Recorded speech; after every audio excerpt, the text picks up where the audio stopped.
When I was about 8 to 11 years old, my sister, who's 7 years older, used to babysit me when our parents were out.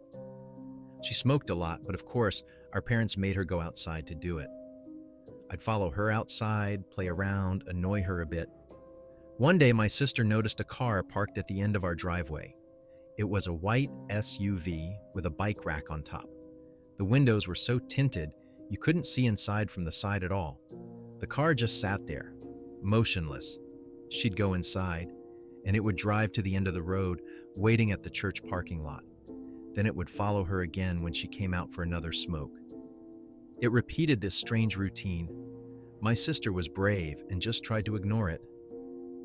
But the next day, when our parents were out again, the car showed up once more. This time, it didn't just wait at the end of the driveway. It was watching her. I know because if I didn't go outside, I'd watch from the front window. That SUV would just sit there, watching. My sister told our dad, who was a sheriff's deputy then. He called the police and made a complaint. The cops showed up, but the SUV was gone by then. Months passed, nothing. Then about 9 months after it started, and 4 months since the last sighting, it came back. It became a regular thing again. One day, my sister was outside having a smoke. Sure enough, the SUV rolled up again.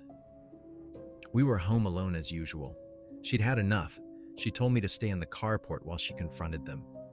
As she walked down the driveway toward the SUV, she later said she felt frozen, paralyzed by pure fear.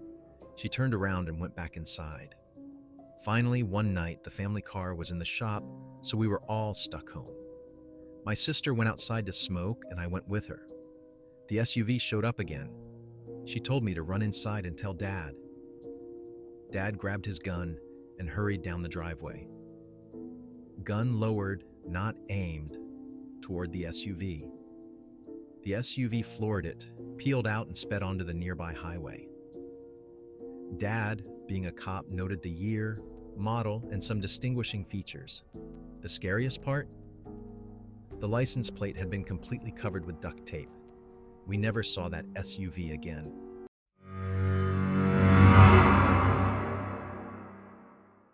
This happened about 15 years ago to my wife's grandmother. At the time, we were still dating. Her husband had passed away about a year earlier. To keep active and social, she volunteered at the local library. It was winter, so her walk home was after dark. The library closed at 5 p.m., and there was always some extra cleanup before everyone left.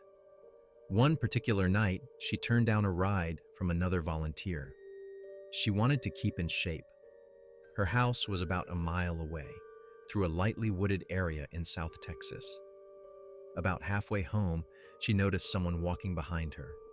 He was keeping pace and slowly gaining on her. Now she wasn't fast, she was older, but this guy, something felt off. He kept closing in until he was right behind her. Then he fell into step, just staying close. She knew something wasn't right. She was almost home. She could see the top of her driveway. She switched on the porch lights to make it look like someone was inside. All she had to do was walk the last 150 yards. The man was so close she could feel his breath on her neck. Then just 50 yards from her door, a strong hand grabbed her shoulder. He said, "Don't turn around. Hand over your purse or I'll cut you." She paused for a moment, then took a single, determined step forward, pulled a .38 from her purse, and shot him in the neck.